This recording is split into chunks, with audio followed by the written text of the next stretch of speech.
Halo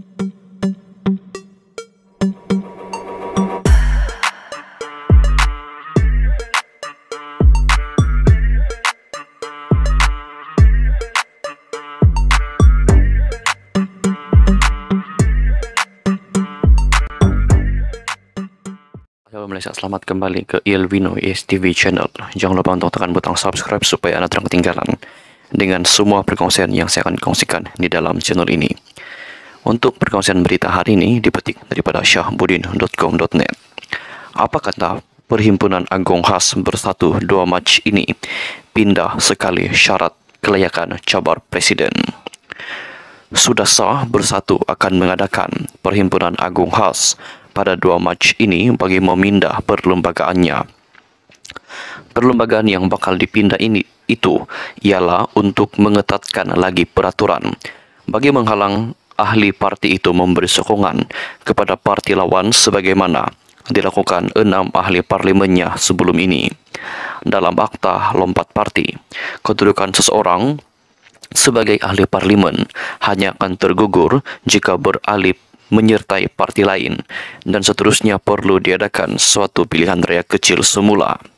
Tetapi kedudukan sebagai ahli parlimen tidak tergugur jika hanya mengumumkan sokongan kepada pihak lain tanpa mengumumkan keluar parti.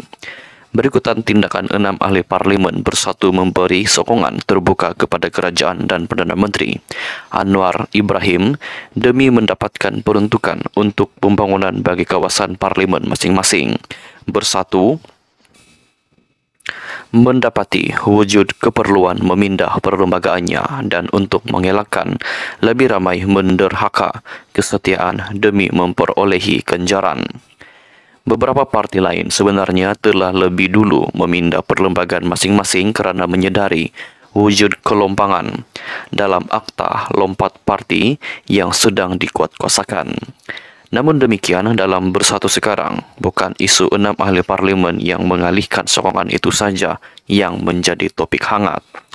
Turut menjadi perbualan ialah pemilihan parti yang dijangka pada Jun ini, di mana syarat kelayakan untuk sesiapa bertanding jawatan tertinggi parti mestilah pernah memegang jawatan dalam MPT selama 2 penggal. Bersatu diluluskan pendaftarannya pada 2017 dan pemilihan pertama pada tahun 2020 yang lalu. Pemilihan pada Jun 2024 ini adalah pemilihan kali yang kedua bagi Bersatu.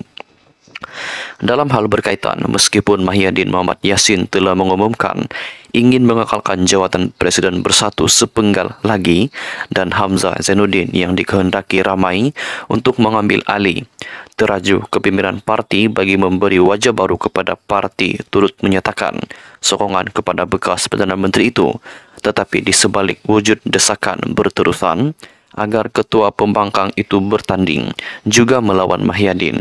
Hambatan di depannya ialah syarat kelayakan bertanding yang tidak memihak kepadanya. Hamzah menyertai Bersatu pada tahun 2019 dan dilantik sebagai Setiausaha Agung pada Mac 2020. Ini bermakna beliau belum cukup syarat 2 penggal berada dalam MPT atau Majlis Pimpinan Tertinggi Bersatu dan secara automatik tiada kelayakan untuk bertanding melawan Mahyadin. Pun begitu,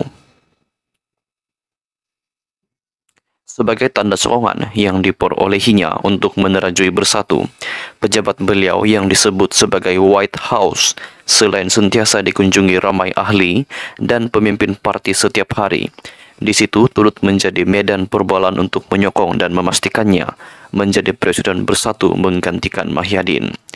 Mereka secara umumnya menyatakan Bersatu tidak mungkin memperolehi keputusan lebih baik dalam PRU ke-16 akan datang jika parti terus diterajui Mahyadin, lantaran imejnya sebagai Perdana Menteri yang gagal sebelum ini masih kuat melekat di hati majoriti rakyat. Hanya dengan berubah pucuk pimpinan dan Hamzah dirasakan paling sesuai, barulah diyakini ada sinar baru boleh muncul di hujung terowong. Maka senang cerita terlanjur Bersatu akan mengadakan Perhimpunan Agung Khas pada 2 Mac ini selain untuk memindah perlembagaan bagi mengetatkan peraturan berkaitan lompat parti. Apa kata dipindah sekali syarat kelayakan bertanding jawatan Presiden itu? Syarat itu bukan saja dilihat tidak demokratik dalam konteks bersatu sebagai parti yang baru kali kedua mengadakan pemilihan, tetapi juga merupakan halangan yang nyata untuk move on bersama harapan yang mungkin lebih baik mampu diperolehi pada PRU ke-16 akan datang. Selain itu, dengan menghapuskan syarat kelayakan dua penggal berada dalam MPT itu juga, dengan sendirinya meletakkan Mahyadin sebagai pemimpin sejati, tidak macam jabatan Presiden UMNO yang menang hanya kerana dilindungi oleh sesuatu peraturan atau ketepatan. Jadilah pemimpin yang berani dilawan dan sedia dicabar pada bila-bila masa.